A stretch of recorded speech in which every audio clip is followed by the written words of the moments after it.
Yo, yo, yo, yo, happy Monday. Welcome to Across the Hobby. I'm your host, Adam Gray. You can notice that my thumb doesn't have I don't have my little thumb brace on that I had last week. Today is May 19th, 2025. And as we do every Monday morning, today I'm going to go through the biggest auctions that ended last week across the hobby, the biggest auctions that are ending this week across the hobby, and it is another really big week. Last week we had all the Heritage massive monthly auction, and this week we have the Fanatics Collect Premier auction, which is always huge. We have the MC Sports Cards monthly showcase, and as always, the goal of this auction is to look through just all of the biggest items and all of the biggest auctions ending this week. There's so many big auctions ending every week across the hobby, and so it's always hard to figure out everything that we need to talk about. You probably noticed if you followed the show, I just keep leaning in towards the 2 hours thing. As I've talked to different people, it's basically been universal. It's like keep making them long. My friend Jeremy Lee, I talked to him about it, and he said, it's just nice just being able to listen to you and all your thoughts about all these different auctions ending at the same time. But he's like, it's just sort of like, it's comforting. It's easy to listen to, and I can just put it on and listen to it. And then if there's an item that I hear you talking about that I need to check out, then I'll go check it out. And I appreciate that. Jeremy is a good friend, and I always appreciate his perspective because he is way better at this YouTube stuff than me by a mile. Speaking of Jeremy, he and I will be on the Fanatics Collect watch party. We will be hosting that as we do every month for the premiere. And it's such a great opportunity to hang out together, to talk about the biggest items that are ending. And so I'm really excited to do that. That will be this Thursday evening, 7:30 my time, 7:30 Eastern time for everybody else. So without further ado, let's hit first some really big items that ended last week, some really interesting results. And then, guys, this week is huge. So let's dive right into it. Let us start with this. Last week, this is one of the big cards that I talked about. I made, I took the every bit of information that I could about this Victor Wembanyama, and I put it into this reel. And I think people were pretty surprised to see it sell for as much as it did. At least I had a couple people who messaged me and said, "Hey, wow, that card sold for a lot. It doesn't even have an autograph." And yes, I get that. But as we talked about last week, the Flawless Jumbo Patch set is a huge set every year. And you take that set, you add a game used Wemby patch, and you have something that's really different. I mean, really, really a different card. He's got a lot of autographs that are not NBA licensed. He has a lot of patches that are not game used, but Flawless is always game used. I did learn that there are some other sets that also have Wemby game used, and we talked about that last week on here, that might be the case. Immaculate has some, and there's a couple of other brands. Origins has some, but not all of them from Immaculate or game use. So you have to look carefully. But $22,200 for that Wemby, nothing to sneeze at. Also, we had, I wanted to show you guys two more. This one right here is interesting. I'll let this play for a second. You're just going to see the card here in a second pop up. So this card sold for $8,700. And I think it's interesting. Okay, so this card sold for $8,700. It's a super fractor of Jaden Daniels and Caleb Williams, top two picks in the draft, both Heisman Trophy winners. Out of Topps Chrome, we know football's unlicensed at this point, but it is those two guys. It is their autographs. It is a super fractor. It is Topps Chrome, which is the brand in Topps. And $8,700 seemed a little bit light. One thing that's really interesting on this, and this is just a great tip to always focus on. If you went to Fanatics Collect and you typed in the word Superfractor looking for this card, you did not find it. And I point that out because there's so many things on this card to highlight and to include in the listing, but the word Superfractor was not included. And that may have had that may have harmed the ending value. Somebody here might have gotten a really good deal. I personally think this is a very strong deal. And again, when I saw that it didn't have the Superfractor title in it, I sort of wondered if that might happen, and it did. So kind of an interesting thing there, something always to look at. Okay, I want to spend a few minutes on Heritage because Heritage's auction was absolutely massive, and if we don't go back and review it, then we're making a big mistake. The thing that you've probably seen all over social media the last couple days is this Jordan jersey selling for $2.623 million. I wonder if the 2.3 was on purpose by the bidder. Probably. Look, game used continues to be an area that a lot of people are really interested in, and it's no wonder why. I want you guys to always remember, I am first and foremost a card guy.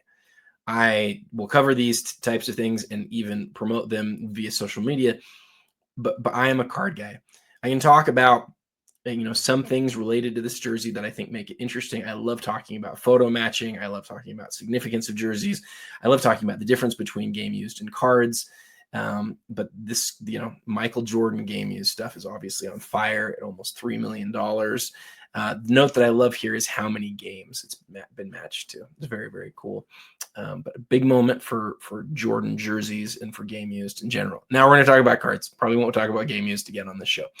So the PSA 10 of what I would say is the second most iconic basketball card in the history of the hobby. The 1980 Topps Larry Bird, Julius Erving, Magic Johnson in a PSA 10 sold for $427,000. For a little while, this was a card that I think a lot of people were more like, hey, that's like a $300,000 card. But as we see the PSA 10s of recognizable cards really across the hobby increasing, is it shocking to see this? It's not shocking to see this. I would say it's a very healthy sale. But even though I'm a basketball collector, I would also tell you that I like this card right here more. The Connor McDavid Ultimate Shield autograph. Now, I don't know this as well as I know basketball, and I can't tell you all the details. What I can tell you is, for like when I say I can't tell you all the details, I don't know how many Shield autographs McDavid has, or Ovechkin or Crosby have. But I do know from talking to hockey collectors that McDavid, Ovechkin, and Crosby are really considered like the three guys of the era. And you've got the Cup, which is like hockey's version of basketball's Exquisite, that has all these big rookies that people seek after. But this is, like we see in basketball, Ultimate Collection. Ultimate Collection's highest variation, or what some people would say is the highest parallel. It has the shield. It has the autograph. It's the only one from his rookie year. It's really like one of the cards. And it sat going into the last day at a really small number. It was like 70 grand. I was just watching it thinking, what's going to happen here? What's going to happen here? And then in the end, I don't know if it was 2 people, 3 people, 4 people, but a lot of people really fought like crazy. $305,000 total dollars. The card that I said was the card of the week, and I still feel that way. $280,000 for the Ken Griffey Jr. for a couple of different reasons. Give me three things on this. 1, he does not have a PMG green. 2, it's numbered to 10. 3, it's a PSA 9. So it's like the rarest Griffey parallel that's like a well-known parallel, but it's also in a super high grade. If we were to see another one pop up, I had another friend reach out and say, I don't think another one would suffer it this high. I think you may be right. The 9 does play a role here. And obviously, if you ever see a rare card pop up more than once in a small time window, you never know what'll happen. But $280,000 is sort of in the range that I thought. Griffey's the most collected baseball player ever. And I wondered if, and I say ever, like people are like, no, it's Mantle. Well, that might be true. Like there's a lot of Mantle collectors out there for sure. But like the era of the late 80s, early 90s is easily the era that was where the most people were collecting. And this is the guy, right? It's Griffey. And looking back at his career, this is like, again, I think a lot of people would say this is the card. Previous record to this was one of his autographed jerseys, his first autographed jersey, the first autographed jersey in baseball, sold. And I think it was like 80 grand or 90 grand. I remember when it sold. Jeremy and I covered it on the Fanatics Premier. I love that card. But I understand why this card is more sought after. And I think 280 is really strong. Okay, I want to talk about the Steph and a couple more, and then we'll get to this week's auctions. Steph Curry Gold Refractor Topps Chrome numbered to 50. PSA 9. Here's my question for you. How many Steph Curry cards on the planet would you rather have than this one? It's a question that I've had, or a conversation I've had with several people recently. Here are the answers that I think are definite. Number one, I think as far as like definitely would sell for more. Number one, the Superfractor, and 1A is the Logo Man Auto out of National Treasures. Those are 1 and 2. I'm not sure which one's worth more. I'm not sure anybody knows that. They're both worth well into the millions of dollars. Number 3 is where it gets interesting. And I would say number 3 and number 4 are probably the 2 PSA 10s that exist of this card, I think. Some people are going to tell you, oh, no, it should be one of those ones that's numbered out of 5 out of the NT, or it's the number 30 of 50 on the Chrome Gold, or it's the number 30 of 99 on the NT RPA. Those are some of the thoughts that people have. I'm not sure that at this stage that people care as much about those serial numbers as they used to. Maybe they do. We did just recently see an Ovechkin 8 of 8 sell for close to $400,000. And so maybe it's the same thing on Curry. I'm not sure. I've just seen enough serial numbered stuff not do super well that it makes me wonder, right? It makes me question whether that's really the case. I would obviously also mention here the card that I have, the 2012 Prism Gold. I think that, and I know that it's totally self-serving to say this, but I do think that card probably belongs in that same sort of category, not at the very top. I personally don't think it's probably as valuable as the 2 PSA 10 2009 Golds. I think it's probably pretty close to everything else after that. That's like the whole list of anything that you would take over this card. I think you take this over. Maybe there's like a PSA 10 of his NTRPA or something like that. Like something that's worth more just because of the grade. But like this has got a case for being like a top 10 to 20 Steph Curry card in existence. You can see right here, Pop 4, only 2 superior. It's one of the Curry cards, and that's why it's $240,000. We saw a PSA 8 sell recently for less, but it was the 1 of 50. And I'm not sure that all 8s would get there. I don't know, though, because, again, as we always talk about with Steph, he just does not have a lot of key cards. He doesn't. There's the NTRPA, and then as far as rookies go, man, that's basically your list of ultra elite high-end cards. And then I mentioned the 2012 Gold because I'm not sure what else you're thinking about that's sort of after his rookie year. Maybe like some of the blacks, some of the nebulas, maybe some of the Logo Man autos. I don't know. All of those are sort of like in different ranges, and it's harder to predict. But as far as like non-one of ones go, there's just really not very many. This is the card. Big sell on the Ruth for over 200,000. Shohei is another card that we covered in depth via an auction reel. I think a lot of people were really surprised to see it $190,000. I'm not as surprised to see that. It is let me just show you. I mean, you're talking about kanji auto, regular autograph, Superfractor, graded at 10/10. I don't know what more you want out of a non-rookie Shohei, or maybe like the Shohei that our friend Spinatron won, that had the game used piece from the 50-50 game from the pants and the autograph. It was also a 1 of 1. Other than cards like that, I'm not sure what more you could want out of Shohei Ohtani. And he's quickly become really one of the players of the year. He's quickly become the most popular guy in all of baseball, right? Like just out of this world popularity. Okay, let's hit 3 more auctions, then we'll move on. This SP Jordan's obviously huge. It's one of his first 2 autographs ever. Jordan credentials, 130. Actually, there is one more thing I want to cover. Kobe's second credential sold for 115. A lot of people were interested in that one, I think, because of what the other earlier credentials have sold for. This set is not as popular. So still hitting 6 figures to me is I think this is great. But it's a lesser card. Let me say it this way. This card is a lesser card than the year before that's numbered 8, and it's a lesser set. But we're talking about a card that was made within a year of the PMG Green and is the same rarity of the PMG Green that is worth a small fraction of the PMG Green.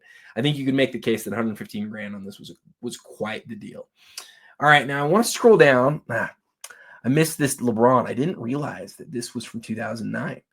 This is the rarest LeBron limited logos. I actually think that was a great deal, that 100 grand. I really do. This Kobe sat at 30 grand. I was a high bidder on this for a time, or at least, excuse me, I had a bid out on this one for a time. And it ended up selling for about 3 times what it was at that point. This Bill Russell, I know, definitely made people excited. $91,000. This is the Bill Russell autograph patch card. We've talked about this card several times in the past when it has moved. That's a big number, though. $91,000 on that card was a really big number. I was guessing it was going to sell for about half that. So I think there are probably some owners of that card that were pretty happy. $90,000 on the Jordan Slam Bams, the single highest graded. There are 2 other 9s of this card that were graded. So $88,000, big sale.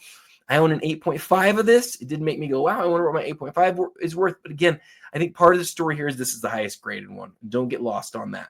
Some people are going to say, oh, that means all Slam Bams are so much more money. Maybe that's true. Maybe it's not. But definitely, be wise on those sort of things. Okay, another card that I actually went after. And by the way, I want to say this real quick.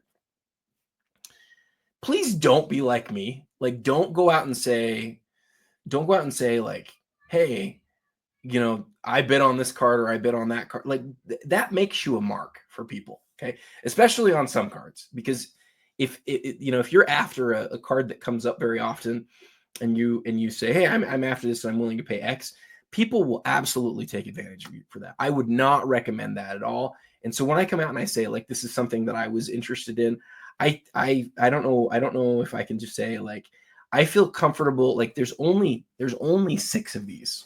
Right? There's only one of this card in this letter. I feel somewhat comfortable that I'm not going to have people be like, well, hey, I'm going to sell this to you now. Like I could just say no to somebody, right? But if somebody came to me right now and said, hey, would you buy this card, one of these other letters for 45 grand or 50 grand? I would probably buy it for that, right? I would. I was not the underbidder, but I was pretty close to the underbidder on this one. I think my final bid on this one was 45 or 46. Which after the buyer's premium gets you into the 50s. I just love this Jordan card. What do I love about it? I didn't make it big for you guys. Sorry about that. You don't see Jordan Letterman. It's the first one. It's the first set that they did that with. I think this was a great deal. I feel like really strong. This was a great deal. Adam, why didn't you bid more? Because I'm not like crazy rich. Like this is a ton of money, right? This is a lot of money to pay for a card. And I would have had to sell significant cards to be able to get into it. But like, I think this was a pretty good deal. I really do. I think 60 grand for this card was fantastic. I heard my friend Waldorf Stories, Grant Slayton. Actually, I shouldn't say I heard about it. He mentioned it on my post about these. He said, I really don't like how they cut the mesh out in the back. And man, I'll tell you something, I just don't care at all. Like this is where I love how collectors can feel so differently. Some people will focus on that small aesthetic thing. See how you can see like I can't move my mouse. The writing behind. That's weird, right? It's totally weird. It's not ideal, right? I don't care. I don't care. Grant does. And Grant is like one of the most respected collectors out there. So let's just say that, right? And he felt like, he's like, why did they do this? And several other people said the same thing. Like, why did they do that? Why did they do that? I don't care. I just don't care. It's to me, you buy a card like this because of the significance of that set being the first time that Jordan had something like this. Like that's the story. It's not, you're not buying this for aesthetics. You're buying it for that. And so that's like, I wanted this card so much, man. I did. And I love that people don't love that small thing about it because I think they throw the baby out with the bathwater. And I think it's a massive mistake. Massive. Could this be a well into the 6-figure Jordan card someday? I think so, for sure. And frankly, when I think about like how it compares to a card like the Slam Bams that we looked at a few minutes ago, they check totally different boxes, right? This card, one of his only serial numbered cards from the era, and a low pop, like super low pop across all the grades. GemRate tells us 28 times this card has been graded. So I get it. It's a lovely card. But, and again, I own a copy. Like, I love it. I love it. I love it. But if you look at me and say, hey, which one would you rather have, that or this? I think a lot of really reasonable people take this card. I do. I really do. Do you think so? Do you think I'm crazy? If you do, I don't know what to tell you. I think so. It's an important set. It's the first time they made it. They only made 10 cards. The 10 card checklist is amazing. It sold for about 50%, not 50% less, 90 to 60, whatever the math is there. I'm only a CPA. Don't test me on these things. Okay, lots more things there. I've already spent 20 minutes. Let us jump now to MC Sports Cards. I'm going to put a 15-minute timer on this because you all know I talk about MC forever, and every week that gets me in trouble. So we're going to do a timer. We're going to do 0 hours and 15 minutes, and we're going to press start. I did 15 minutes and 15 seconds. Oops. Okay, MC Sports Cards. Absolutely huge auction ending this week. Huge auction ending this week. This is their monthly showcase, okay? And whenever MC does their monthly showcase, man, you know that there's going to be some big stuff. Now, there's a lot of cards in here. Most of them are over $5,000 or going to be over $5,000. I'm going to really highlight like 10 to 15 cards. We're just going to fly through them real quick. Okay, you guys ready? We have 14 minutes and 45 seconds. I need to shut up and go. Here we go. Steph Gold in an 8. Talk about iconic Stephs. That is one of them, right? That is, I would argue it's the second most iconic basketball card in the whole 21st century. It's the LeBron Exquisite, and then it's this. That's it. Right now, there's lots of different variations of it. And the base tops isn't the rarest card, but in an 8, it's actually a pretty good grade. So I love that card. What would you rather have? This Steph or this LeBron? The market way in on this LeBron. I'll tell you why. It's probably a dumb question because this is a PSA 10. Okay, we're going to go to our first. We're going to do our first gem rate data search here of the show. So I'm going to pull over gem rate here. Actually, you know what? Let's highlight it. We're going to do one at a time and then do all that stuff together. Oh my goodness. Is that what I think it is? That is a big Wemby card that we are going to talk about if it's what I think it is. John Adams, 1 of 1, cut autograph. Tom Brady, Pop 14, PSA 10, 2002. I actually need to look at that one too. Really, oh man, this Jackie Robinson, I almost went past it. It's probably the biggest card in the whole auction. A 6.5. Goodness, we're going to look at that one too.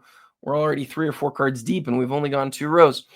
I'll tell you something real quick that I like that you probably don't care about. This Jordan autograph, this SPX Force, and other cards that are autographed by his from SPX, I don't know them super well. They're like sort of a blind spot in my understanding of the hobby. I'm gonna take a look at that, and we're gonna do a little bit of research. We highlighted this Moss actually, I think last week on accident, or maybe it's a different one. I think it's a different one. Black autograph on this. There are 300 of these in existence. This one's BGS 85. We've seen some big OV cards sell recently. This is his cup, the cup emblems of endorsement. I think this actually has a sticker autograph on it, which kind of throws people a little bit, but this is another baby out with a bathwater card. This is one of Ovechkin's premier rookie cards. It's from the cup. It's numbered to what, 10 or 15? It's an autograph. It's a patch.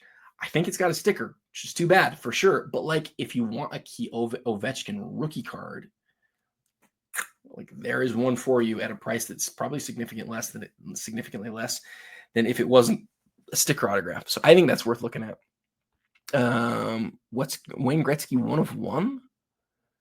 I'll tell you what, you do not see cards for $55 at the MC Monthly Showcase on the day of. I've got to look at that just because. This Ichiro, I've told you guys this a million times. You have to look at this card and remember there are half of them are Japanese and half of them are English. It is a huge Ichiro card. Brady PSA 10 on the 2000 Bowman rookie. Boy, I haven't seen one of those in a while. We got to look at that one. This Jordan autograph right here is really interesting. See how it says AU for autograph here? It's not numbered to 23. AU might mean authentic, by the way. Let's look at that. Okay. Oh, it went. I didn't mean for it to go, but it did. AU means authentic auto.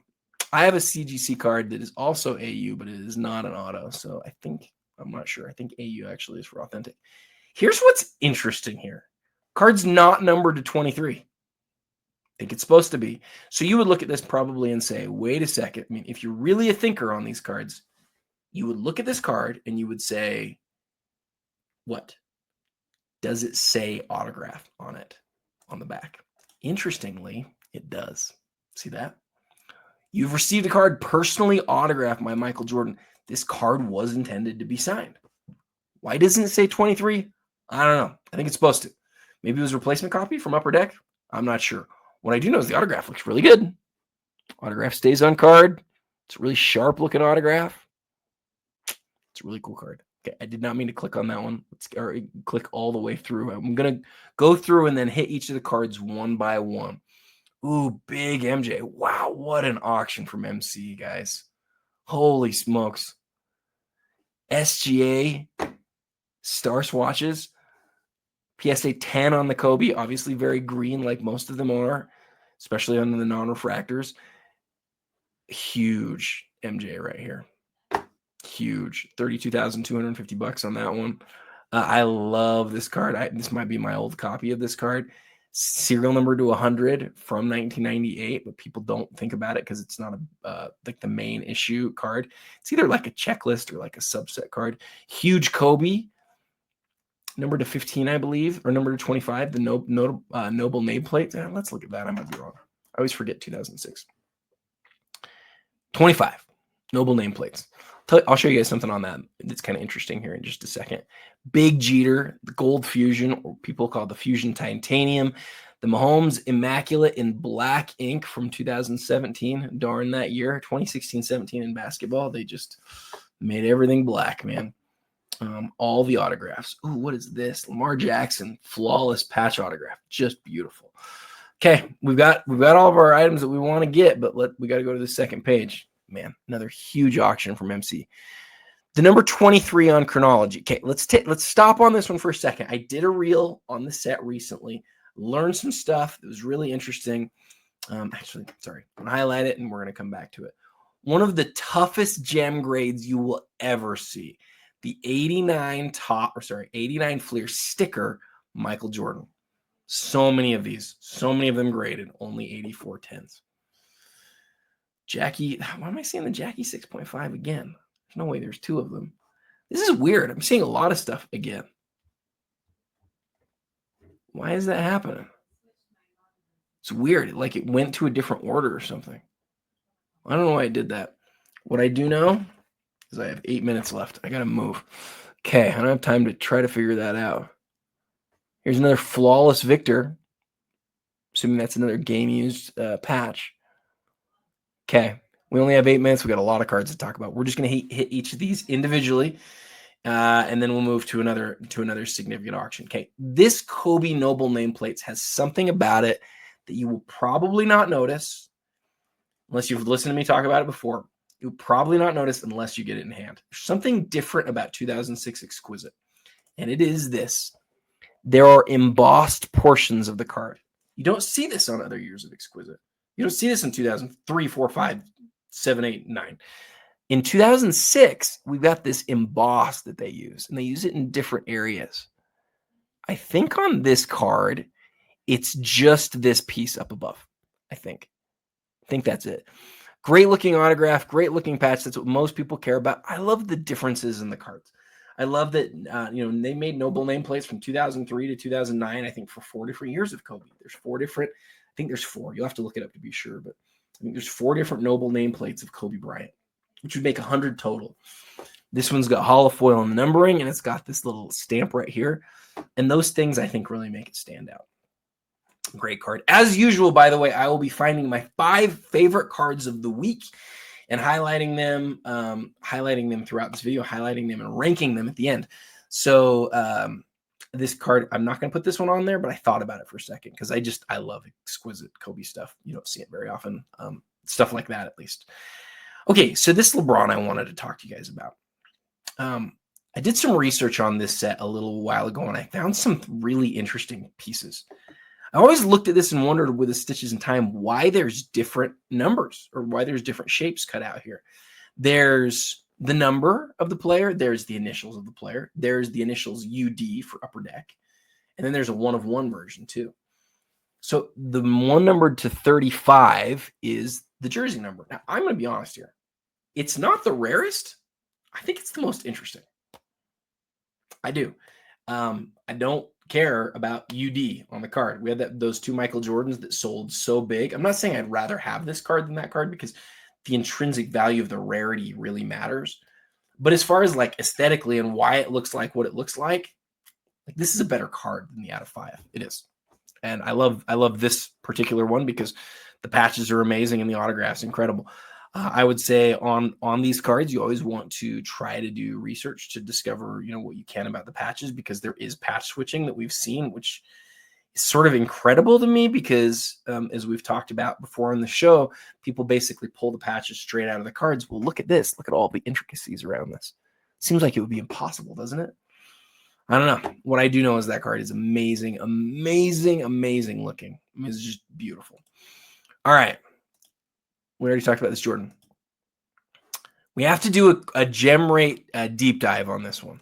So I'm going to come into gem rate, hit universal card search, and I'm going to come right here and I'm going to type in LeBron 2003 Chrome Refractor. Come on, where are we? Chrome. There we are. 111. Total graded 2,105. The vast majority through BGS. PSA is graded 811. How many of those 811 are gems? 179. Now, a lot of people are going to say, man, that card's going to sell for way too much. There's how many of that card? And the thing that I've sort of started to do to remind people lately is like, compare that to Jordan's 86 Fleer. How high on the list of refractors, just regular refractors, is the LeBron James Chrome in terms of how iconic it is? I would personally put it at second. It's not my second favorite, but I think it's the second most iconic base refractor ever made. I think it's the Kobe Chrome, and then it's the LeBron Chrome. Am I missing anything? There's other Jordans, but they don't compare in terms of how iconic or recognizable they are because they're not his most important cards. I think the LeBron's the second most iconic ever. There's 179 of these in gem grade. And that is why it is $19,450. All right, so this Victor is numbered 10. So this is the gold version of his rookie card. So, okay, this one requires a little bit of history. And I know we're almost out of time. We got 3 minutes, but I got to give you guys the history on this. So if you weren't around in 2012, when Flawless first came out, it changed a lot of things. The suitcases, the ads that they made for it, the ultra premium nature of the card was something that we hadn't seen before. Before that, we had seen National Treasures, and that was really cool. But when Flawless came out, it blew National Treasures away. Basically, like the cost of 2 boxes of National Treasures when it came out was $2,400. And we almost couldn't believe that was the case. At that point, I bought 4 unopened cases. I bought 4 unopened cases for my boss. I bought the complete set one at a time of all of the rookies that were numbered to 20. And I believed with everything that the rookie Flawless cards would be some of the most valuable cards of the whole era. Now, it turns out that 2012 ended up not being the best year to collect. Even though it was 2 draft classes, they only made 10 rookie cards that year. They were numbered to 20. They were the rarest rookie cards ever made, ever at that point. And so I bought Anthony Davis. I had the 1 of 20. I had the Kyrie Irving. I don't remember what number it was. I had the Lillard out of 20. I had all 10 of them. And then I had a friend reach out and say, hey, I'll give you, and it was a lot of money at the time. It was probably like $4,000 or something for like 6 or 7 of the cards. And it didn't include the best cards in the set. And I had spent such a little amount on them. In fact, I have the Beckett somewhere nearby. They actually wrote a story about me and Beckett for this. I put together the whole set. I felt so proud of myself. And then I ended up selling them like 4 months down the line after the article had come out. And it was my friend who was working on the whole set, and I was happy to help him with that. And then I kept the main cards for a while, but then I ended up not believing in the main players, and so I sold them. My premise was this. In the end, like after years and years and years go by, I think people will always want to own a rarest true rookie of a player. And for Wemby, I believe that's his Flawless. I believe it is. I don't think he has a gala this year. Well, maybe they'll still make it. Maybe he does have a gala, and I don't know about it. They haven't made a standalone gala set for a while. Gala's standalone cards are numbered to 8. I've showed you guys my Jokic. They only made 2 years of gala, though, 2014 and 2015. And the other years are not standalone products. They're like they inserted gala cards, sort of like inserts into Chronicles. And that, as I've talked about many times in the past, that never really sat right with me. For a card to be a main player's rookie card for a product, they need to have one main rookie. You could say, well, Adam, I thought you talked about the Wemby flawless patch last week being a big card. It is a big card. It's not his true rookie, though. This is his true rookie in its regular form. This is the gold parallel of it. So this is a parallel, a rarer parallel of Wemby's, I believe, rarest rookie card. Unless they make something else. And we just hit 15 minutes. Let's take literally one more minute for the rest of these. Brady, I wanted to look up here. I wanted to see what the total pop is around the other ones, but you guys will have to do that on your own. The Jackie, I wanted to look at the population here too. Man, that's really a phenomenal card though, guys. There's not a lot of 6s. 6.5 on this is really a big deal.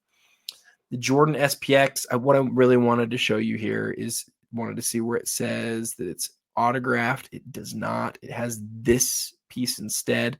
It is not numbered. This is like a PSA DNA situation rather than pack inserted, but I believe there is a pack inserted Jordan of this that's numbered to 100. Worth doing some research on that. I had to look at this Gretzky. It's sitting at $55, but is it an insert? It's an insert. I remember this year, 99. Upper Deck Basketball did a lot of these sort of random inserts too. My question is, why is it hand numbered? Why is it hand numbered? Is it a replacement card? That's usually what Upper Deck did with this era of cards. They were replacements. Do some research on that. That might be a real interesting opportunity. If they're all hand numbered, all of the one-of-ones, this is a huge card. And I don't understand why it's at $55. Check the pop on this. Really interested to see that. Again, out of time. You know what? Let's just do it real quick. Brady. Tom Brady, 2000 Bowman. 13,000 have been graded. PSA is graded 474 tens. 474, 5%, 5.6% gem rate. Okay. That's it for MC Sports Cards. An absolutely huge week for MC Sports Cards. Did I miss any that I was like, I absolutely love that card and I've got to include it? Let me just look back through real quick. There's some awesome stuff for sure. Oh, I missed that duel. Is there anything that I had to include? Oh my goodness. Paul Pierce logo, man. I straight up didn't even look at it. I love this Jordan. There's some great stuff. I don't think any of it's going to go on my top 5, but if any of them were to go on my top 5, it actually might be this Jordan here we didn't even talk about, the 7.5. I love that card. I love that set, 98, 99. You just don't see them pop up very often. Okay, let's look at hoodies. Hoodies is I've sorted these by the highest price cards that are ending at hoodies, and you can see every week you got tons of $1,000 and up stuff from hoodies. One of the first Cooper Flag autographs, the Anthony Edwards in blue, Anthony Edwards autograph patch out of Immaculate. Some big redemptions here. Check out that piece of bat on the Buster Posey. Huge case in Wallace. Huge. This looks like it's the acetate with the autograph on it. These cards are some of the best looking cards in hand in the whole hobby. I promise you. Acetate finish, amazing patch, great looking autograph. Bart Starr 5.5. Yao with the actual refractor autograph. One of his best rookie cards right there. Another huge week for hoodies. Ooh, Jordan Hawkins logo, man. Black shimmer of magic. Some big stuff, guys. Some big stuff for hoodies. What is this? Is this another Skeens? National Treasure Skeens. And then, okay, I've got to check this Wemby out real quick because I've had people say, hey, Adam, remember a lot of Immaculate stuff from when Wemby is also getting used. Let's check this. The enclosed, officially licensed material is not associated. So that, at least for this card, is not true. It is a Wemby. It is a rookie Although it doesn't say rookie on the front, does it? They left the, oh, no, it does. It's right in front of my face. I had my mouse over it. So hollow foil throughout, typical immaculate, glorious, beautiful card. Around the window, in the rookie, numbered to 10, not game used. How does that make you feel? A lot of people don't care. For those people who don't care, that it's a really cool Wemby rookie. That ends today. All right, let's hit Fanatics Collect now. So Fanatics Collect's Premier is huge. It is huge. It's one of the biggest auctions I've seen in a long time.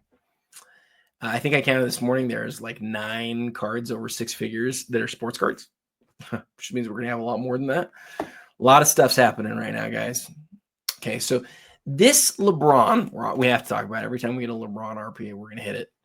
I got to set my timer, 15 minutes. Reminder on this auction that we will 100% hit all of these items on the Fanatics Collect Premier Watch Party. Me and Jeremy Lee coming up this Thursday. So we're gonna hit all of these. We're gonna talk about. If you're gonna be there with us, I'm just giving you a preview right now. But I'm only doing 15 minutes on this now. We're gonna do 3 or 4 hours Thursday night. Okay, so LeBron, we'll hit that one in a second. I think we already pulled that up over here. Okay, a 10 PSA 10 of one of the most popular Jordan jersey autographs ever made. I'm going to look at that one too to see if we can do some research that might be kind of interesting. I want to hit this one too. Obviously, $220,000 card. Have to hit it. Have to hit this Brady. Jaden Daniels from the Deca set. The 1 of 1. Is it the real black? Ooh, it is the real black. That's a big, big card. Big Jaden Daniels card right there. Big Steph Curry card, 9.5 on the NTRPA. Big Ant, 10-10. Huge Mickey Mantle rookie at 85 grand and a PSA 5. The Kobe BGS 10, 1 of 13 in existence. Let's have a conversation about that one. That'll be interesting. Can I talk about this Michael Jordan, especially with its history? I own one of the other 7 of this Kobe Bryant. Definitely want to hit that one. Oh, man, there's so much good stuff, guys. So much good stuff to hit here. I'm like skipping limited logos, Kobe's. Look at this. Messi 2018 Superfractor. Got to do more. I got to do more research here. In fact, I am going to do. Do I have? Gosh, I can't do that. I had an idea, but I can't do it. Huge Kobe here. I want to talk about that one real quick. 2 massive Ultimate Collection RPA, or not RPAs, Logo Men autos. T-Mac and Vince, 2 cousins together there. The Caitlin Clark Gold, my friend MK Sports Cards messaged me about that, or about something related to that I want to hit with you guys. I love this T-Mac. I did some content on this T-Mac and the other 1 of 1s in this auction. This is my favorite of the 1 of 1s that's up. It's the 2nd year of the Ultra Masterpieces, and some people don't like the 1st year because it doesn't look that different from the Platinums. In 98, though, they resolved that situation, and they made the Platinums like a silvery thing, and they made the 1 of 1 Masterpieces in purple. And so a lot of people like the 2nd year better. I like the 1st year better. I do. That's why I own a 1st year card. I think 1st years really matter, especially in this, because it was the very first 1 of 1 ever that came out in 97. But a lot of people like the 98s better. Cool 1 of 1 here. Love the Triumvirate Illuminator. Don't see that every day. We're going to look at that and make sure it really is an Illuminator. I think it is. I believe it is, but that's one of the most mislabeled cards in the whole hobby. So we got to double check that. Oh, I got to hit this quad autograph. I'm already at 12 minutes, and I've already pulled up like 12 cards. I actually really like this card. I want to talk about it. I want to talk about this. A lot of really neat parallels here, non-basketball. You've got Rice, you've got Sanders, you've got Jeter, all on the rubies. Wow, look at this. You've got out of three, 3 triple patches from the 2nd year of Exquisite. And by far, in my opinion, the best looking year of Exquisite. All 3 from the same set. Man, those are sitting low. Here's the other big masterpiece that's up this week. Griffey, one of his very few Fleer masterpieces where he's wearing a Mariners uniform. Huge card. All right. Is this Griffey a buyback? No, it's not, but I still want to check the pop on it because I think it's really interesting. We'll go to PSA to do that. Super interesting stuff. Okay. And then I'm going to do one more page here. I'd like to do more, but we're just going to run out of time. Maybe my favorite, most underrated card in the auction is that Giannis right there. And I want to hit it. Got to hit it with you guys. Okay. Let's do one more page. There's so many pages. So many. I think it goes at least to 8. Huge Chet, the gold prism, the real gold prism. First year of the numbered star rubies for Rodman. That is going to sell for a lot more than that. I'll tell you that right now. The first, maybe the most iconic LeBron insert ever made, his rookie jambalaya. I love this Kobe. We've seen this one sell a couple times in the past. For some reason, people do not like shiny cards with patches on them. I'll never understand it. I think it's very cool. I think the autograph is on card here. It's a beautiful card. All right. Steph rookie autograph to number 30. I got to see if that's on the sticker on the card. And gosh, I'm going to do the whole auction. No, I can't do the whole auction. I'm going to run out of time. I got 9 minutes. I'm not going to have the time to do it oh man, I just love this set so much. Ultimate in hockey. From an aesthetics perspective and from like a significance perspective too. Ultimate autograph patches in hockey, these like golds to 10. Like I love these cards.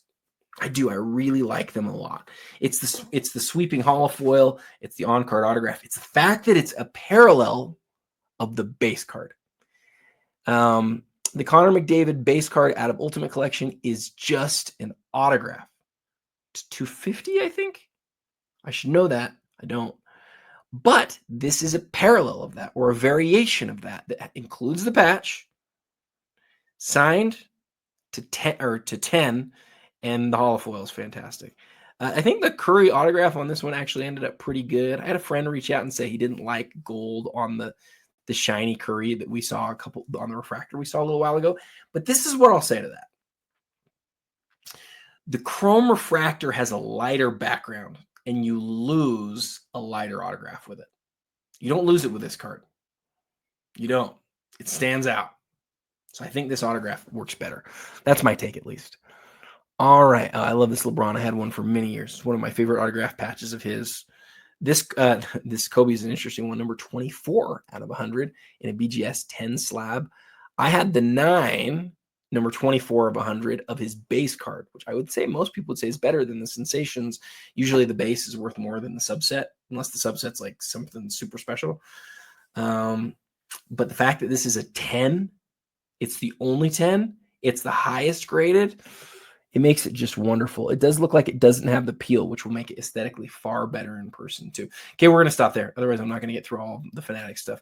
Okay, so I'm going to do some research on this LeBron this week, and I'm intending to do a reel, although I'm not sure I'll make it. What I want to say about it is this. I did a comparison on my Instagram. In fact, I'm going to show you guys. No, I'm not. I'm not going to show you. I did a comparison with all the exquisite stuff in this week's auction. And I said, all of these big 7 exquisite grails or the LeBron, what would you rather have? And I think a lot of people would rather have they would rather have sorry, I'm messing up here.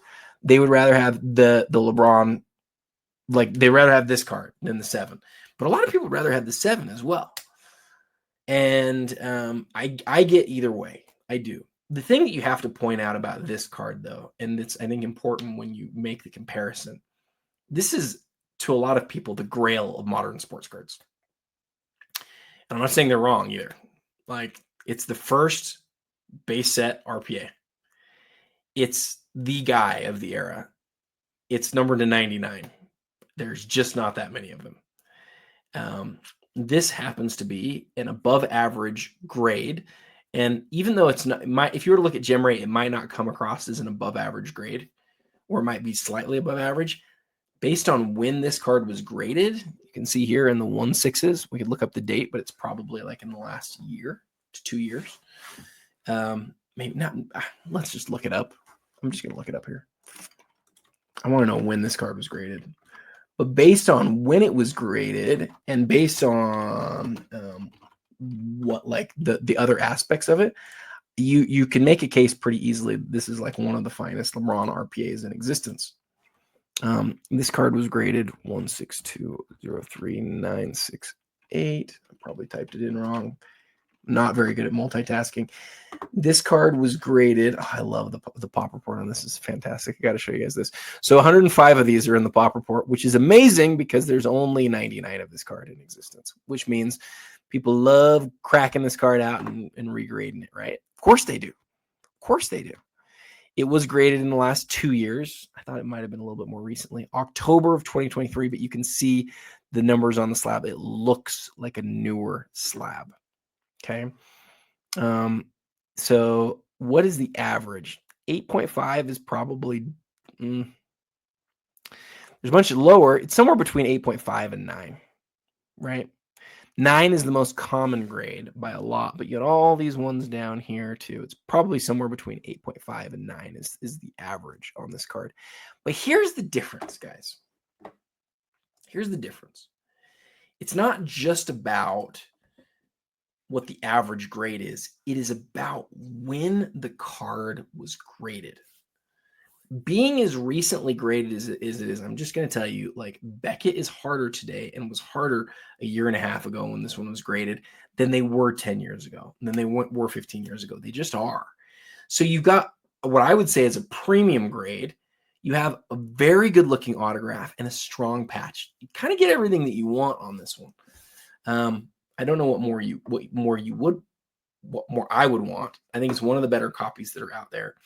And for me, in a lot of ways, it's a dream card. It's not as rare as some other cards, but again, it's so like the Honus Wagner, there's 60 something of, right? Or 50 something of. Like the most prestigious cards aren't just numbered to 5 and 10 all the time. This is one of the most prestigious cards in the world. I would love to get a copy of it. I'd love to find one that's like thought of as less than other ones. This is one of the nicer copies though, and it's obviously not going to sell cheap. It will go in our top 5 this week for certain. The Michael Jordan numbered out of 23 jersey autograph in a PSA 10. Now, what did I want to do here? Well, what I wanted to do here, I wanted to come into gem rate. I wanted to type 1998. Gosh, if I could type 1998 Michael Jordan jersey auto upper deck 23. Let's see if that gets us anywhere. 23 messed us up, I think. Okay. 1998 upper deck MJ jersey auto, blah, blah, blah, blah, blah. 35 of these are graded. So I'm going to click on that.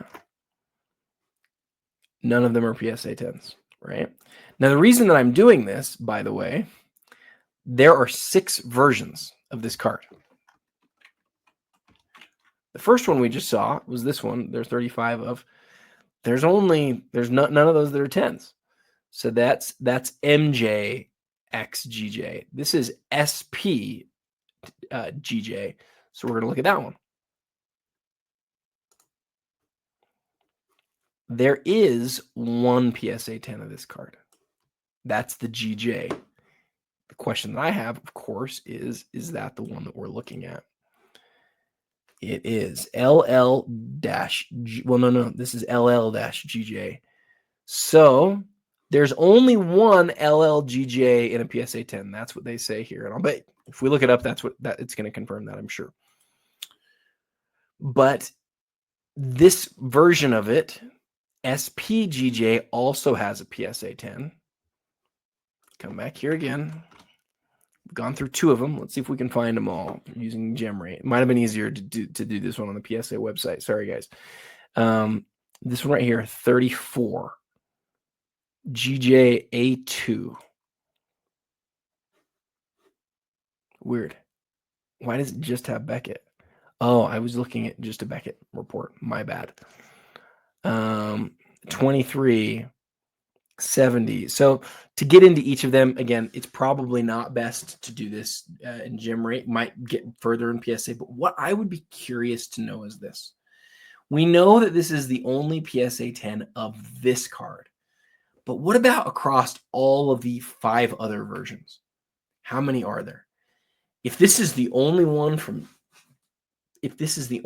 the 6, this is an absolutely huge card. I suspect that it's not. I suspect that there's probably at least a few more. But even if there's like 5 or 6 of them, like there's just not very many Jordan autographs that you'd want more than this one. That's what I think. All right, let's keep going. I love that card. Let's keep going. So the triple logo, man. This is really an interesting triple logo, man. In a lot of ways, you would argue, or I would argue, this is like a generations sort of thing. Drafted in 2003, drafted in 2014, drafted in 2023. These 3 guys are a decade apart each. And it's really like a progression from right to left, with the 1 of 1 still in the flawless holder. And a lot of people love the triple logo man. I've never been a big logo man without the autograph guy. The only ones that I have are like different or special for different reasons. The specialty here is that you're combining 3 guys on 1 card, like at the end of Panini's reign, that are in a lot of ways like the 3 guys maybe of the era. The guy who started the era, LeBron, he's like there at the beginning. He'd already been in the league 6 years when Panini began. Jokic, who's going to win who knows how many MVPs, and I still think is the best player in the world, despite the fact that he's probably not going to win it. Oh man, we're out of time. And the Wemby, and the guy who's for the future. Okay, I have 15 other items here. I got to be fast, but I'm going to hit some of these. The question on this Tom Brady is this: how many Tom Brady cards would you rather own than this one? How many Tom Brady cards would you rather own than this one? It's not just the card being the Contenders champ ticket rookie autograph. It's the 1 of 100. It's the first one.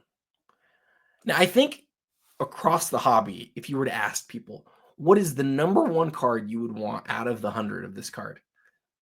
99% of the people are going to say the number 12. They want the jersey number. And I think that makes sense. I think second only to it is this card. What do you think? Like, how much does it matter? Some people are going to say, Adam, you're blowing smoke. It doesn't matter. I think it matters. Here's the problem with Brady's Contenders rookie. It's clearly thought of as easily his best card. Easily his best rookie card, I should say. So people think this is his best rookie card by a mile. But just because they believe that it's his best rookie card by a mile does not prevent it from moving fairly often. I'll tell you what does move, what doesn't move fairly often, and that is significant serial numbers within the 100. You're not going to find his jersey numbered 1. You're not going to find the number 1 of 100 very often. If I was buying one of these cards and I wanted the best copy I could get, I would either say, well, I'm going to get the best condition copy that I can, or I'm going to get the one where the serial number matters the most. And I'm just being real here. This is a card that people have had worries about trimming and things like that, at least in the base version. I'm not so much sure about this one, about the champ ticket. But if there is worries about that and you're sort of worried that, competing on condition isn't the way, then the only other really real way to compete other than card condition and autograph condition is across serial number. And 1 out of 100, it's his first year too. Like this is a year 1 Brady card. This is one of my favorite football cards I've ever seen at auction. And I'm excited to see it sell. I have no idea what it's going to do, but I'm very excited to see it sell. And it, interestingly, along with the LeBron, are my 2 cards of the week so far that I'm definitely going to put in my top 5. 9.5 on the Steph. The autograph looks great here. That's all I wanted to highlight is the autograph looks great. The thing that I wanted to talk about on this Kobe is this. So we know that it's not got the best color in the world. And we know it's a 10. We know that there's 13 BGS 10s. We know that the 2 black labels are like the most expensive Kobe rookie cards ever to sell. This card, if it was graded today, is not a BGS 10. But it was when it was graded. How do you value it? That's my question. How do you value it knowing that it was a BGS 10 when it was graded? And the Beckett has only ever graded 13 and only 2 black labels. That, to me, is the story here. Can you find a Kobe Bryant chrome refractor that is greened less? Yes, you can. Can you find a BGS 10? Very infrequently. Very infrequently. And that's what makes this one such a big story. The Michael Jordan hollow, some people call it, sorry, UD3, UD cubed. I was going to say the holographics. I lost my mind there for a second. This card has really an interesting story, and I would invite you to look at Acquire's social media for the story on it. This card sold last auction, or maybe 2 auctions ago, but then the person who bought it said, I actually don't want it. I learned something about it. The autograph's too clean, and we don't know why the autograph's too clean. And so Jesse from Acquire points out the card and says, let's talk about, why it looks like it does. And so again, I would go look at that, but it's believed by many people to have been like wiped and later signed again. It's authenticated by PSA. I wonder if they were resent it, if they would still authenticate it, like the autograph being original to the card today. I don't know how they deal with that. But I don't think most people think that the autograph is fake. I think most people believe it's real. The question is whether it's original to the card. And I think the point here is, look, the card is so rare and it's such a difficult Jordan autograph to find from 1997. That's why it's still as massive of a sale as it's going to be. But I think a lot of people are like, well, if you're going to spend 160, why wouldn't you just spend even like a couple $100,000 more just to get the autograph that's original? This autograph, I will just be really real, looks far nicer than the ones that are original to the card, right? Like most of them, you'll see the bubbling, you'll see, it just, the ink doesn't look as strong. This one looks a lot stronger, but in a lot of people's minds, including mine, it's not original to the card. And so if it's not original to the card, how do you feel about that? So that's, those are my thoughts on that one. The Kobe. Okay, so this card, 3-color patch, 1 out of 8. There's so many things to talk about here, but I will tell you the thing about this card that I absolutely love. In 2000, we got the very first ever game jersey patch autographs. In 99, we had game patches. And in 98 and 97, we had game jersey autographs. But as Upper Deck sort of, and Topps and Fleer, as they began defining what these things were, at the beginning, there were jerseys, and then there were patches later on. And patches were used to delineate the nicer pieces of the uniform on the cards. They started making patch autographs in 2000. This was that first year. So the very first year of patch autos ever is 2000. They made 3 sets with patch autos. Upper Deck Series 1, Upper Deck Series 2, and Ultimate Collection. And all 3 of those sets had MJ, Kobe, and KG. Upper Deck also had, in one of the series, they had a couple of rookies. Series 2 had like Kenyon Martin and Darius Miles or something. And in Series 1, they also had Gary Payton. Ultimate Collection just had these 3. Just had Kobe, Jordan, and KG. And that's it. And for a lot of us who love this era of collecting, this is like the highest point of a card. I own one of the other 7 of these. That group of 8 added to the 8 from Ultimate Collection, added to the 8 from the other UD series. Guys, that's 24 total Kobe Bryant autograph patches from his first year. How crazy of a coincidence is it that how crazy of a coincidence is it that the first year of autograph patches, they made 24 Kobe Bryants when he was wearing number 8 at the time? I get it. It's just 8 times 3, but like Kobe's first year autograph patches, there's only 24 in existence. It's crazy. That's why I own the one that I have. I wish mine looked like this. My autograph's not that blue. My patch is not that cool. Mine's just the white from the numbering. But I love it. It's one of my favorite cards in my collection because it's such a significant Kobe. Compare this to the first number pieces Kobe. The first number pieces Kobe is also numbered to 8. Also has a piece of game used patch and an autograph, though it's not as big of a piece of a patch. At least you don't see as much of it because it's covered by the window. And the last one of those sold for like $450,000. This card predates that card by 3 years.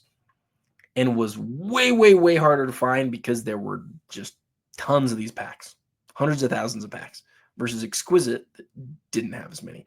I personally like cards like this more that are from a lower end product and were impossible to find. But I know that not everybody's like that. A lot of people just care about aesthetics. And I will say this, I think that the 03 number pieces is a much better looking card, but I love this Kobe. Gosh, I'm out of time and I'm still taking way too long.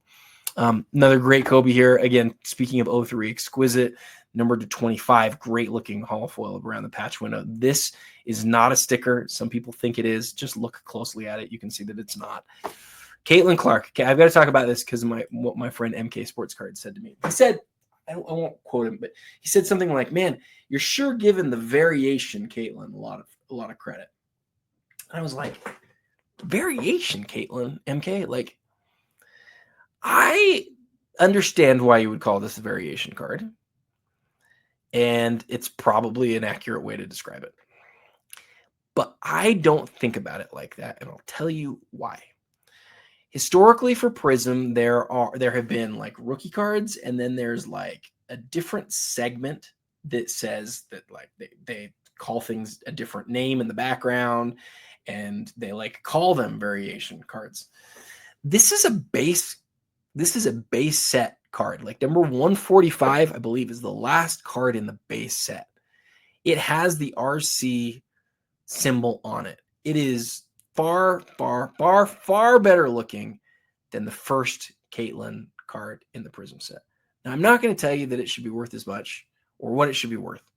What I am going to tell you is if you want a true gold Prism Caitlin Clark card from 2024 Prism's base set, there are 20 of them.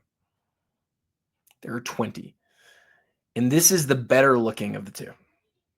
There's 2 cards. There's 10 copies of each. This is the better looking card by a mile. By a mile.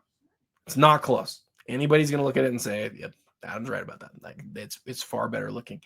It is not the first card in the set. And what's also interesting about it is if you turn it around, everything about it looks like a normal base card.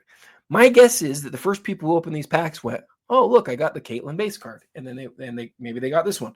And then they looked and they got another one. They're like, "Oh, Caitlin's got 2 base cards. Which one should I want more?" A lot of people like MK, like me normally, would just default to the first one. The first one's the first. The first one really does matter. This one's not the first one. It's from the base set. It looks just like a normal rookie. It looks better than the normal rookie does. So if you're an aesthetics person, you can go with this one. If you're a first copy guy, you got to go with the other one. But I don't look at it like a variation because like variations, a lot of times most of the time you'll have a lot of players that have a variation. It's just Caitlin. Like this 2024 Prism just celebrated Caitlin Clark by putting 2 base cards in the set. And so I don't think of it like a variation the way that a lot of variations are, where I sort of immediately write them off. I do think this one's more interesting. I think it's more significant. And it's some people will call it like a secondary rookie, the better looking rookie, the better looking card from the base set. I'm just mad that the other Prism card looks like it does. I wish it looked like this. I wish there was 144 cards in the set and they replaced this one with that one because that's what I would like. But that's not what we have from Panini. We have 2 different base cards. Which one do you like more? The first one or the better looking one? All right. I'm so far behind. Oh my goodness, I got to go. So I bet this is the true... yeah, we're not going to spend any time on this. I wanted to walk you guys through how you can tell if it's real Illuminator. I believe it is. I love this quad autograph. I love it because it's on card. I love it because it's 3 of the most popular players ever. I love the gold on the white. I love it. I love all of it. This Jordan Kobe is really interesting because it's from 2003, as you can see on the flip here, but MJ's still in a Wizards uniform, and there's very few cards from 03 where they're still showing MJ as a Wizard. Pretty quickly, they switched him over to Bulls stuff. This one's numbered to 8. I need to do more research on this one, but this is a really interesting card. I don't know if I've seen it before, and I believe those are pieces of Game Floor. I love this. The dual logo men auto. KG Pierce, one of the preeminent Celtics cards of the whole era. And I wanted to look at the population on this. It has, as if Fanatics is pointed out, the number 24 inscription. 10 with 24 inscription. I don't know how many of those there are, but not very many. And the Giannis NTRPA is going to go in my top 5 this week because this is a card that I just don't think has gotten the love over the last couple of years. Let me start the sentence over. In 2014, when this came out, at the end of the 2013-14 season, National Treasures was still trying to figure out what it was. See, the year before, they had done the 2 rookie class. And that was a really smart idea for them. If you look at that first rookie class, they have a card to 99. And then they have a card to 25. And then they have a card, 2012. Yeah, sorry. 2012, the base cards were horizontal. Some of them were 99, some of them were 199. Then they have the secondary rookie, which is also horizontal, which had like the number, their jersey number cut out of the patch window. And those were numbered to 25.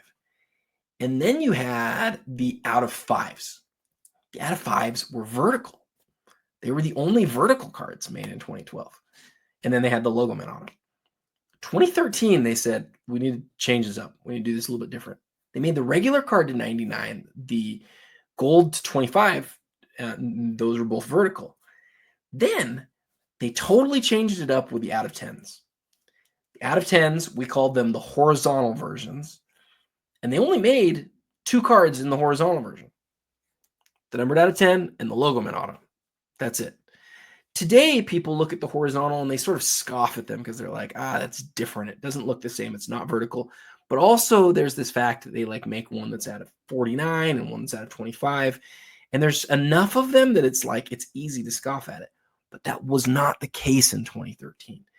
And Giannis doesn't have the focus on him anymore. So Giannis has lost the focus on him, the limelight, because his team is awful. By the way, he's not going to be with the Bucks next year. I would be shocked if he's with the Bucks next year because they just don't have a way forward. I think Milwaukee has to figure out how to move him to somewhere else, and that is going to create a new excitement because he just hasn't had a real good team around him for several years now. So the horizontal out of 10 and the logo man out of 1, and those are the only horizontal cards that he has from NT. I personally think this card is like so much cooler than the vertical out of 25 and so much cooler than the vertical out of 99. And there was a time that's how everybody felt. But since they introduced the horizontals in the subsequent years with the higher serial numbers, I don't know that people feel that way anymore. And especially because Giannis's patches are way better on the horizontals out of 10 than they are out of the other ones. I would take this card all day and all night over the verticals, like head to head. I don't know what the vertical will sell for at a 99 or 25, but this card is a significantly better card than that. It is. It's way better. It's like not even close. I would way rather have this than either of those ones. All right. And I think that's it. Oh, you know what? I should have done I meant to do the Caitlin Gold also. Did I get out of the Caitlin Gold? I probably did. Oh, yeah, this Curry, too. I wanted to check and see if this was on card or on sticker. This is really important, as he just does not have a lot of rookies. Yeah, it's on sticker. I figured it was. Still cool.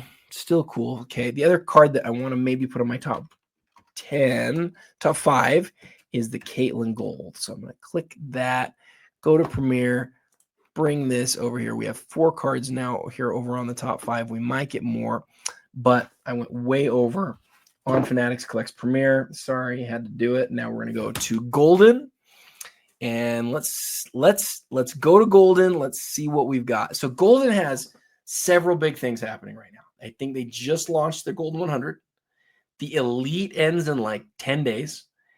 And they have their weekly ending here on Thursday. So like tons of stuff that's going on at Goldin. And interesting. The Caitlin Clark PSA 9 of the Gold number 22. So you just heard me say everything that I said about the other Caitlin Clark, the card number 145. And you heard what I said about what MK Sports Cards said, where it's like, hey, this is the first one. Like, isn't this the biggest one? Like, why are you taking so much time talking about the other one? And he called it the alternate. And I just talked about that for 10 minutes or something like that. Okay. So now I'm going to talk about this one and what MK said about this one and why people who collect this card will go absolutely gaga for it. And I'm going to do it here in just a few minutes. Problem with Goldin, I just clicked on it. Problem with their website is when I'm on here and I'm in a lot of other stuff, sometimes stuff just doesn't pop up for a while. And so I clicked it and now it's finally going, but we'll hit that. I want to hit this Jordan as well. Huge Kobe. This is the Ruby patch auto.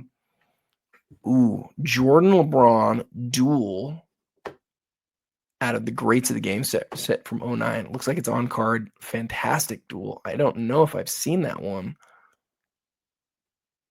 I don't know what this is. I got to look at that card. Superfractor Downtown or Gold Vinyl Downtown. Knicks Elway. Cool Jordan piece here. Anthony Edwards, got to be one of the most talked about guys in the league right now. Luka Gold Kaboom. A lot of people watching that one. I promise you that. Low grade on it, like everything was in 2003. Kaboom. Really a pretty good color on this Duncan Go Nuts. Can't see it perfectly, but compare that to the color on that card now and ask yourself what you would want on buying that card. High grade copy or one with good color? Kind of like we talk about the Topps Chromes, the Kobe that we talked about a few minutes ago. Okay, so we've got 3 cards at Goldin that we really need to highlight. Let's see if we find a few more on this next page. And then next week, I'm going to spend a long time on Goldin because it's their, it's their elite auction. Okay, I'm actually just going to hit these 3. Overdid it on Fanatics Collect. Let's just hit these 3. Okay. So card number 22 in the set versus number 145. I'm going to do something a little bit different, actually. Let's take the other one and let's pull it over here. Let's compare them. I know a lot of people just want to hear takes about what's going to be worth more. Unfortunately, our hobby still continues to be a lot of thoughts about that, which is kind of annoying. I think it's much more interesting to talk about, why things matter or, why collectors want them. But a lot of people just want to talk about value. I'm not going to really talk about that here. At least I don't think I'm going to talk about that here. I think what I'm going to talk about here is just really, truly comparing these cards. So I want to make them both sort of as big as I can. I don't know if I can make it any bigger than that on here. See, that does not look great. So we've got this one and this one. PSA 8, PSA 9. Number 22, number 145. 2 cards. Both recently graded. Obviously, they both just came out. Both numbered to 10. This one's numbered 3 of 10. And this one's numbered 7 of 10. They both have obviously a different back. The back matches the front, right? There's Caitlin spinning the ball. Caitlin spinning the ball. Caitlin shooting, getting ready to shoot the ball. Caitlin getting ready to shoot the ball.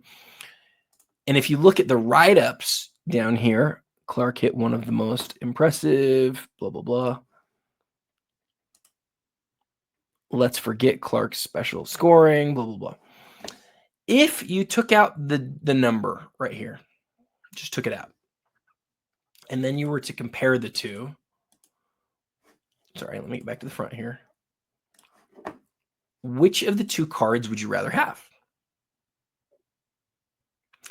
Caitlin's like it's just her with like the little window around her and full gold around the card versus you're seeing a lot of going on in the background with Caitlin. She's getting ready to shoot. The team name is in the same place. The RC logo is in the same place. Prism is in the same place. And I'm checking back and forth fast enough so that you guys can see like what all the differences are, right? If you took the jersey number off of these 2 and you were to ask the question, which card is better? The answer by a wide margin, if we pulled the community, I'm guessing, I believe, by a huge percentage, the wide margin of people would say that the card number 145 is the better card, this one. But we have history in the hobby to look at. We have something that is sort of like we have like a precedent that's been set. And the precedent is that when you have multiple cards in the same base set, unless there's like some significant difference in rarity, people probably are going to want the first one. It's not always true. The one that comes to my mind real quick is the 96 metal Kobe.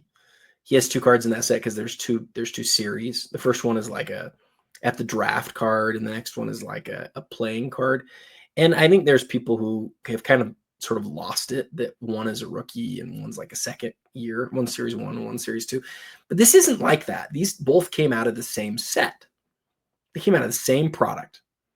Again, there were people who, when they were first opening it and they didn't know the details yet, they probably thought this was the true rookie. So the question that needs to be asked is this: how big of a deal is the whole true rookie thing? How important is it that this one came first? And in the long term, how are people going to think about that? I don't have any idea, man. I don't have any clue. It probably will depend on who buys them and how those things work out, how often we see them move. In some ways, I think it's an interesting conversation, but like I said before, I wish Panini wouldn't have done that to us. For this card here that's at Goldin, I will say this: coming first always matters, like almost all the time. And as MK pointed out, like there's a good chance that this is like going to be the one that everybody just thinks about as the Caitlin rookie, and they're probably not going to think about the other one the same way. And some people, including MK, are going to think about the other one being a variation card. I think it'll be different than that. I almost feel like Panini gave us a really interesting social experiment here. And I don't think people will look at the other one with a negative look. But I do think that this is probably the card that people will look at and they'll say, hey, that's the Caitlin Prism rookie. And therefore, it'll be the Caitlin Clark card. And it'll always be annoying that there's like a better looking second one. I feel like that. There's actually one more instance that I could think of with or one other interesting instance to look at. It was a series 1, series 2 thing, and that's the 89 Hoops David Robinson, with card number 138 being his regular rookie, and then the secondary card more of like an inaction shot. People have always loved the rookie way, way, way more. But again, those are two different series. And so we see that a lot. And again, that's the case for this one, but that's a different series. This is just two in the same one. All right. I'm going to like run out of my 15 minutes just talking about this Caitlin Clark card. Sorry, guys. If I was to buy one, which would I buy? I would buy this one. It has the precedent, and precedent matters in the hobby.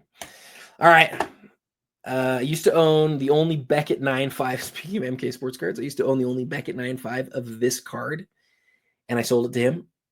And I wish I wouldn't have, because it's one of the best, most underrated Jordan cards on the planet. And I knew that when I sold it to him. I kept it for years. I was raising money for something, and I had to sell it. But look, this is like, let me make this really quick.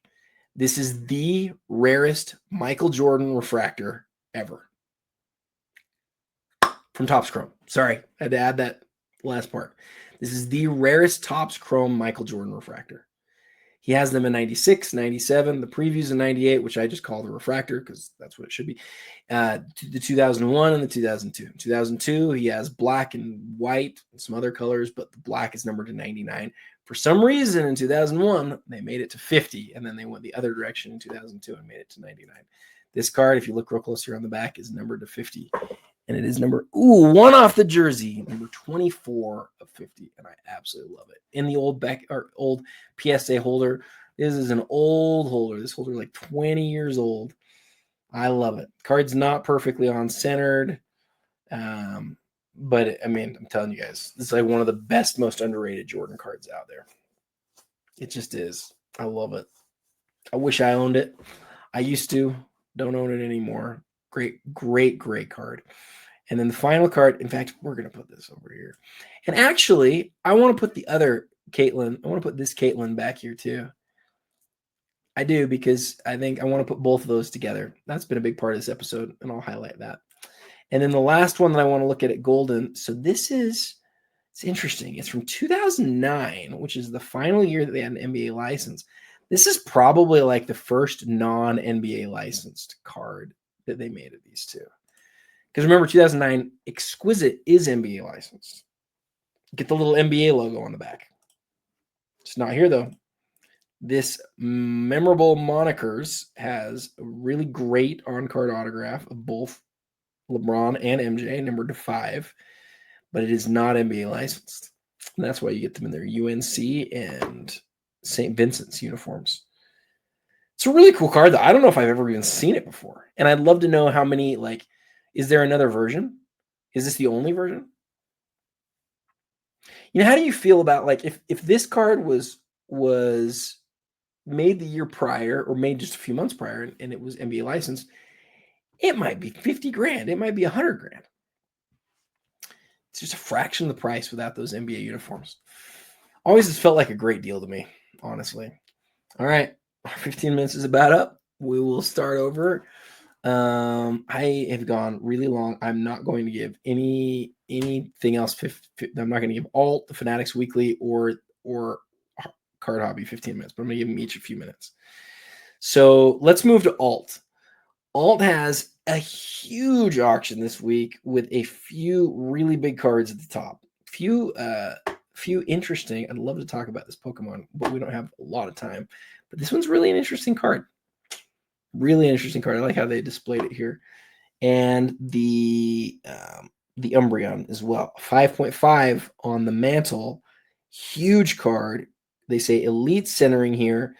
Centering didn't look perfect, but it does look really good, and especially for 5.5. That is a great example. Boy, that is a great example. My eyes immediately go to this LeBron, though. I love this card, and I want to take a minute talking about it. And this Kobe Gold is just, it's another card that's going to definitely compete for card of the week from me. I want the Kobe. I want it. We'll talk about them both here in a second. Okay, so first up, this LeBron. I'll tell you why I like this. A lot of people in the I generally feel the hobby. I generally feel the hobby underrates poor patches. I do. I generally feel that the hobby looks at patches that are one color and scoffs at them. And I get it, because your eyes are drawn to it and you'd like more than one color on it. But we've seen year after year of issues with patches being replaced. Many of them were replaced 15 years ago at this point. It's hard to know. A card like this, when I look at it, I'm not saying it's impossible that the patch has been replaced. It's totally possible that it is. But I just love to see that, like, it's the most plain piece that you're ever going to find. Still got the autograph. The patch is still game used. Unlike the RPA, it's numbered to 75. It's from the 03 Exquisite. I mean, it's got everything going for it, but it does not have a lot of colors in the patch. What I'd like to know is where exactly it's from. I don't think there's any areas on the jersey that are big enough that are like, that's real patch. Like, that's got to be from somewhere off the jersey, I would think. So that's the one thing that might have going against it. I would just like to know, where did the black come from? Like, is it, if anybody knows, please drop it in the chat. Like, where does the black come from on the jersey? Is it just from like a general area? Why doesn't it look like it's mesh? Or is it from the number? Looks like there might be something a little going on over here. Maybe I'm wrong. But yeah, I love that card. And then the other card that I just have to highlight is this one. Yeah, this is, they wrote on the title here, Kobe Grail, and I agree. The fact that he has gold refractors from 03 to 09, not including 07, right? So he has 6 gold refractors ever. And this is the rarest one, and this is the only copy of the rarest one that's a Gem Mint 10. Like, this is a sky's the limit Kobe card. It's a huge, huge piece. We saw PSA 9 sell recently, but the fact that there's only 110 on this that's the story here. This is a really big card, and one of the biggest cards that I've seen ever sell on alt. It's a huge piece, and it absolutely has a shot in my top 5 this week. Okay, let's look at Fanatics Weekly. We spent forever on the Premier, so I'm only going to spend a sec here. So the auction, if you go to the Fanatics Weekly and you click on auction, you're going to see the featured items first, and you can scroll through and see there are some big pieces here.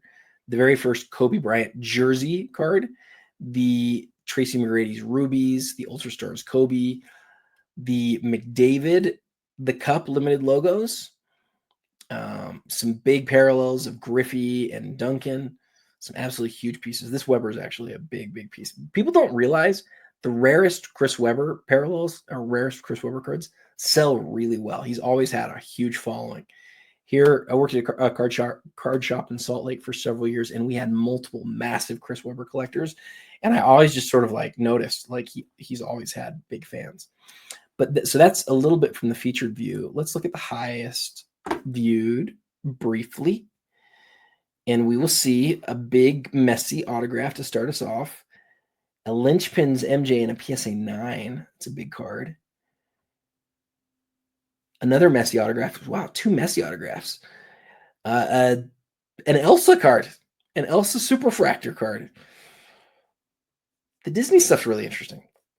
What's more iconic, Elsa or MJ? It's interesting because Disney is so collected and superfractors are important. I just wonder long-term what that will do. Could be huge. Could fall apart. I don't know. The rare dual autograph from 1994, one of the best things that Upper Deck ever did. Wow. Really a big Kobe, and you got to give Fanatics Collected a lot of credit. They took a great image of that card. We're going to look at that one briefly. Aaron Rodgers Shield Auto. Oof. Couple of biggies here. We're just going to look at both of them and then move on. So I really like what they did with this image here. This doesn't look like a scan. It looks like a picture or something, but you can see the color throughout this. So this is the Z-Pete debut, which is 1 in 240 packs for any. This is the BGS 9.5. There's none graded higher. There's only 7 of these. This is a huge Kobe card, and what I've always described as like the Kobe rookie insert. It's an impossible card to find. I owned one for a while, not near in this condition. I think mine was an 8. It's a great piece. Maybe mine was an 8.5, but it refracts. The card refracts. The normal Zebut, cool card, doesn't refract. Not nearly as rare, not nearly as valuable. Not 1 in 240 packs for any copy either. Like 1 in 24 cops for any, or packs for any copy. I almost said cops for any packy. Aaron Rodgers Immaculate Shield autographed 1 of 1, 2015. Early Immaculate, great looking autograph, 1 of 1. What's it say on the back? Gotta look in football. Always gotta look. Gotta make sure. Game worn. Boy, oh boy, this is a big card. How many Aaron Rodgers cards would you rather have than that one? That is a big, big card and beautiful. And what I will tell you is in person, 100 times better. Immaculate's logo men are my favorite logo men from the era by a long, long shot. By a long shot. I love the sweeping hollow foil. I love it around the window. I don't know if it's acetate. I can't tell that. I don't think it is though. I think it's everything that you want. Can't tell if it's acetate. It might be. Can't tell. A lot of times these are, sometimes they aren't. Okay, let's go to Card Hobby. Let's finish it out. Card Hobby has a few huge items at the top here. The Brunson Logo Man with Tyrese Maxey, 20 grand. The Kobe Spotlight. The Ronaldo Topps Chrome red 1 of 1 autograph. I had to look at this Christian Brown, though. Got to look at this Christian Brown. Is that his rookie black? I got to make sure. Is there anything else here that we got to check? I don't think there is. Is this what I think it is? Holy crap, guys. This is a huge card. That's why it's $8,300. Oh, it ends today. This ends today. Wow. Christian Brown's best card, maybe? Saw a highlight or saw a thing today that said Christian Brown is about to make over $30 million a year. And I'll tell you what, after watching these playoffs, I get it. You can make a strong case that he's the second best player on the Nuggets right now. He has been huge for them. That is maybe his best card in existence, guys. Ending tonight on Card Hobby. Wow. Well, that's going to make my top 5. I think it will. I really do. Okay, so we have the let's see how many cards we have. 1, 2, 3, 4, 5, 6, 7.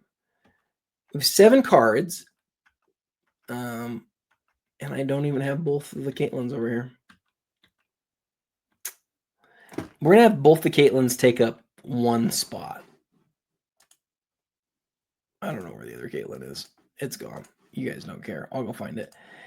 So card number 5 of the week. We have to cut 2 out, but the Caitlins were such a big part of the show. I'm not going to cut them out. I'm just not going to do it. I'm going to cut out this Jordan Black. I love it. I love it. But I'm going to cut it out because of the number of other things that are here. I love the Giannis. That one's going to make the list for sure for me. The Caitlins we talked about for a long time. That'll make the list. The Kobe, I think, makes the list. The Brown, I think, makes the list. Oh, gosh. I don't know. I've got too many. I've got 6 items. I'm going to put them in order from 6 to 1. 6 is going to be the Giannis. Said everything I wanted to about it, but the fact that it's got that nice of a patch and it's back when horizontals were cool is really neat. 5, I'm going to give to the Christian Brown. Important, the best card of a player that's relevant. A player that has a chance to be a star in the league. I think he does. That was number 5. I think it was number 5. Number 6, number 5, yes. Number 4. Number 4, I got to go with the Caitlins.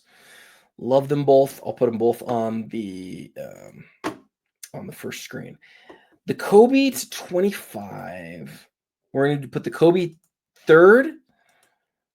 We're going to put the LeBron number 2, and we're going to put the Tom Brady number 1. Brady has to go number 1 because it's number 1 of 100. If any card ever was going to go number 1 on my countdown, it's this card. The autograph looks great. 7/9 is just fine.